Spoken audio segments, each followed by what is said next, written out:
सगळ्यात पहिल्यांदा तुम्हाला एक गोष्ट या ठिकाणी नम्रपणे सांगतो, की टॅक्स हा कोणालाच चोरता येत नाही आणि टॅक्स चोर आमच्यावरती आरोप करणाऱ्या दलालांनी तर आम्हाला हे शिकवूच नाही.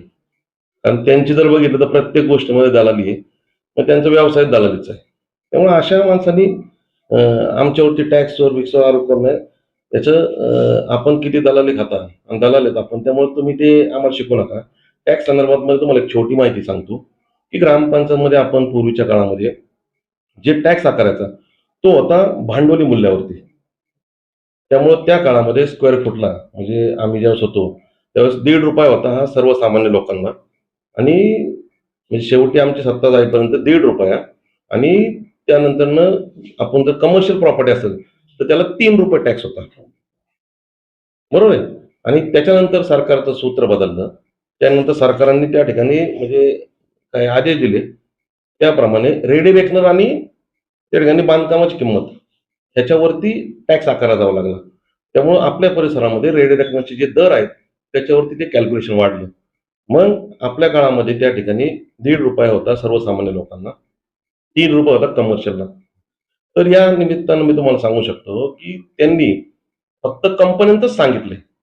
परंतु पूर्वी आमच्या काळामध्ये सर्वसामान्य नागरिकाच्या घराला, त्याच्या स्वतःच्या घराला, जिथं तो कुठलाही व्यवसाय करत नाही, अशा घराला ₹1.5 टॅक्स होता. आणि आज त्या सर्वसामान्य घराच्या लोकांना या ठिकाणी ₹8 स्क्वेअर फूट प्रमाणे दर ग्रामपंचायत आकारते. मग त्यांनी कमर्शियलचं सांगण्याच्या ऐवजी हाच बोजा त्यांनी सर्वसामान्य लोकांवरती ₹1.5 च्या ऐवजी ₹8 टाकला. हे का सांगत नाही सर्वसामान्यांना?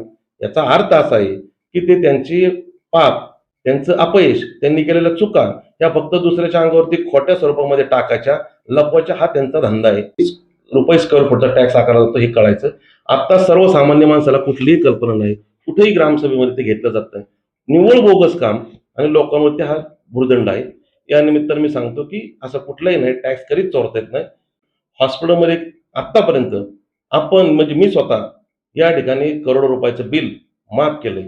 परंतु आम्हाला ती सवय नाही. कारण ती फक्त आणि फक्त आपलं कर्तव्यच आहे लोकांच्या प्रती. म्हणून त्या कर्तव्याचं कधीच त्या ठिकाणी जाहिरातबाजी किंवा त्यांच्या लोकांच्या भावना दुखतील असं कुठलंही कृत्य आजपर्यंत मी केलं नाही आणि भविष्यात देखील करणार नाही. हॉस्पिटलचं काम हे त्या ठिकाणी आपलं कर्तव्य आहे, हे समजूनच मी करतोय. येणाऱ्या 7 तारखेला मला एक नम्र विनंती आहे, की माननीय अजितदादांच्या विचाराच्या जिल्हा परिषदेमध्ये अनेक वर्ष सत्ता आहे. यावर्षी देखील आपण अजितदादांच्या विचाराची, माऊली कटके यांच्या विचाराची आणि कदम ऑफिसमध्ये सर्वसामान्य नागरिकांना हे जागृत होऊन त्या ठिकाणी घड्याळाच्या समोरचं बटन दाबून शीतलताई कांबळे असतील, त्या ठिकाणी अमोलभाऊ टेकाळे असेल, रेश्माताई काळभोर असतील, या तिघांना आपण प्रचंड बहुमताने विजय करावा असं मी नम्र आवाहन आपल्याला करत आहे. धन्यवाद. विरोधकांनी हे जे तुम्हाला आरोप केलेले आहेत, हे नेमके कशासाठी आरोप केले असं तुम्हाला वाटतं? खरं तर हे त्यांचं 8 वर्षाच्या काळामधलं जे पाप आहे, अपयश आहे, त्यांनी आत्तापर्यंत लोकांना खोटं बोला, रेटून बोला आणि निव्वळ फसवेगिरी. त्यांचं दुसरं व्हिजनच नाहीये. फक्त फसवायचे आणि फसूनच त्यांनी आजपर्यंत सत्ता केली. 8 वर्षाचं त्यांच्या कामातलं अपयश आणि ते लोकांना सांगतात, की आम्ही विकास केला, विकास केला. अरे विकास केला कुठं? जवळचा विकास निघून गेला आता तुमच्या. त्यामुळं या निमित्तानं सांगतो, की आता ही फसवेगिरी सर्वसामान्य कदम ऑफिसची जनता, मायबाप जनता त्या ठिकाणी तुम्हाला घरी बसवल्याशिवाय तुमच्या उमेदवारांना हे या ठिकाणी निश्चितपणे आपल्या माध्यमातून मी एक अभिमानाने सांगतो, की आपली कदम ऑफिसची जनता ही कायम विकासाच्या पाठीमागे राहिली, राहणार आहे आणि उद्याच्या काळामध्ये देखील राष्ट्रवादी काँग्रेस पार्टीच्या घड्याळाच्या विचाराच्या माणसांना त्या ठिकाणी निवडून देईल. त्यांना माहिती आहे, आम्ही सगळे लोकं अजितदादाच्या प्रेरणेतनं त्यांच्या आशीर्वादावरती तयार झालेले कार्यकर्ते आहे. आम्हाला जे आम्ही काम केलं, ते केलंच सांगणार.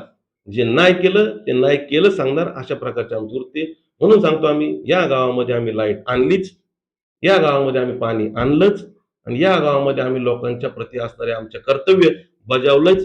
हे आपल्याला या ठिकाणी नम्रपणे आणि ठामपणे सांगतो.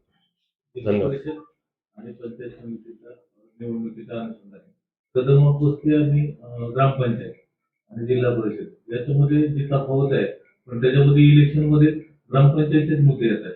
निश्चितपणे तुमचं बरोबर आहे. सुरुवातीला आम्ही सांगितलं होतं, की ही ग्रामपंचायतची निवडणूक नाही, ही विकासावरती आणि जिल्हा परिषदची आपल्या भागाचा, जिल्हा परिषद गटाचा आणि गणाच्या सर्वांगीण विकासाचं, आपल्या परिसरातील नागरिकांच्या वैयक्तिक लाभार्थी होण्याचं, त्यांना लाभ मिळवून द्यायचं, ही निवडणूक आहे. परंतु त्यांनी त्याच्यावरती बेछूट आरोप करायचं त्यांनी सुरू केलं. म्हणून नम्रपणे मी सांगतो, की शेवटी आपण टिट फॉर टॅट वागलं पाहिजे. आज लोकांना तेच हवं असतं. म्हणून आम्ही त्यांना जशास तसं उत्तर दिलं आणि त्यांनी परत काय केलं, तर त्यांना त्यांच्याच भाषेमध्ये उत्तर दिल्याशिवाय आम्ही राहणार नाही.